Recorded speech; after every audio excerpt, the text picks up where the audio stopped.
Hey everybody, just going to run a short video on how to wire up the dash on your Dune buggy. We're using the Dune buggy plug and play wiring harness you might see on eBay.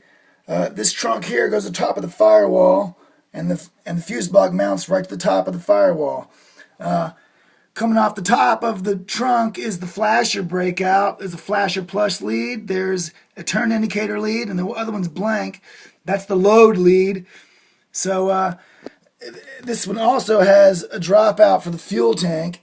There's a sending unit set up right there. Make sure you screw this one to the one screw on the sending unit that has a copper washer. It's the only one that will provide continuity to make that all work. Going down the trunk a little ways, you got a headlight breakout here. This breakout right here goes down. One long one goes all the way to where the horn is. One drops to the brake switch. There's two leads on that. The one that says labeled brake switch is actually the hot one.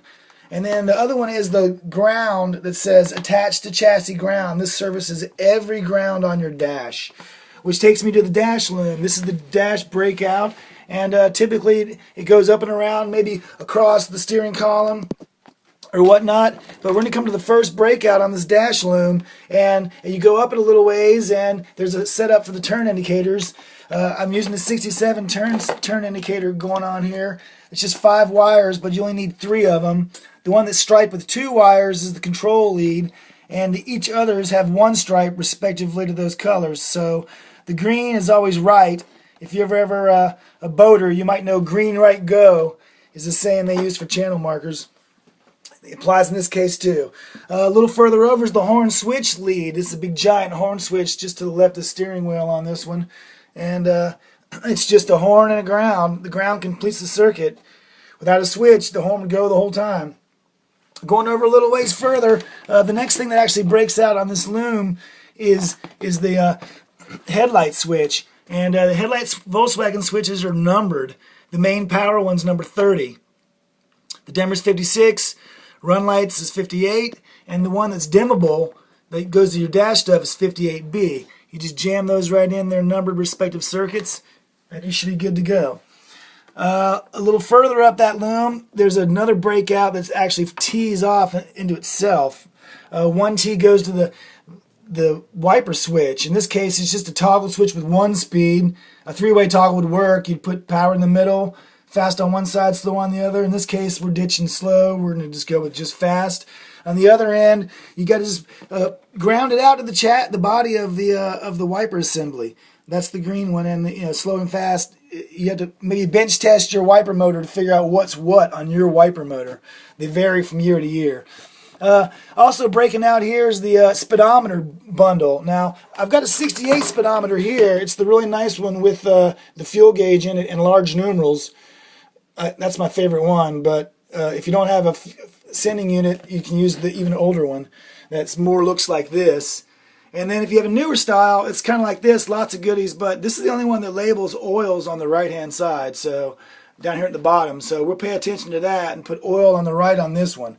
That would be the left on the back. So the best way to do these is to plug the light up and then jam it in its hole. That way you don't have to try to fidget, because it slides right in. Well, I'm fidgeting now, but so I'm going to jam the orange one, which is oil pressure, way left. The alternator indicator one, there's a bundle together that has 3 wires.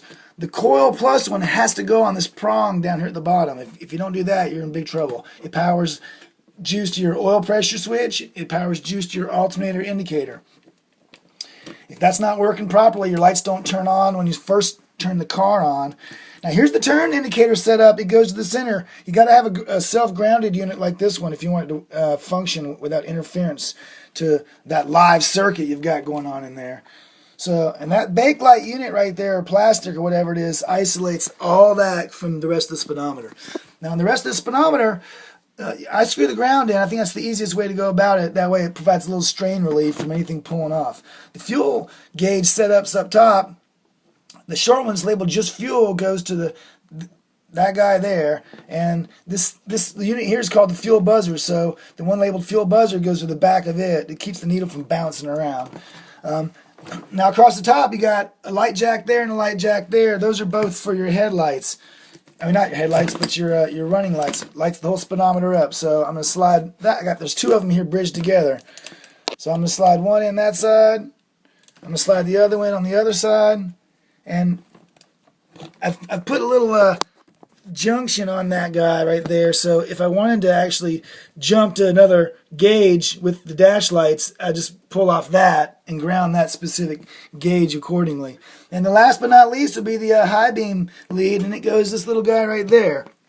Now on an old speedometer like this, all you've got is just the speedometer light there and the high beam there, and the same thing down there. But you got to make sure there's coil juice going to that bottom post. It's pretty important for the workings of your car. Now the last thing going on up here, more or less, is the ignition switch, and I've got that breaking off the fuse block here is a separate lump. So if you ever have a problem with your ignition switch, unscrew it from the dash. It'll just fall to the ground, and you can work on it. Typically, these aftermarket jobs have 4 posts. The one in the back center that's not labeled is the starter one.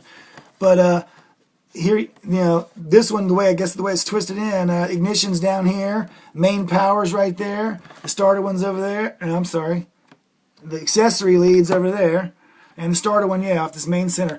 Typically, they're labeled. This one's labeled battery, that one's labeled starter maybe, and the one down there's accessories.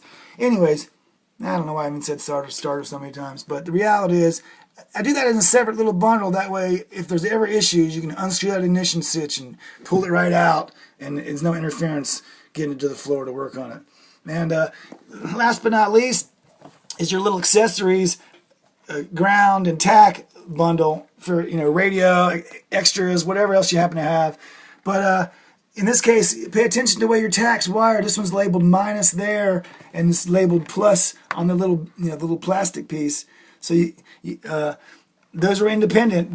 To make this light on it work, I'd have to jump to the speedometer jumper I'd made and ground this body somehow or to this post, because right now they're independent of each other. They're all, and that would be the only way to make that light work, is by grounding the body of that unit. So I hope that solves some confusion if anybody's having problems, or just gives you an idea of what you're working with this piece of gear. Thanks, guys.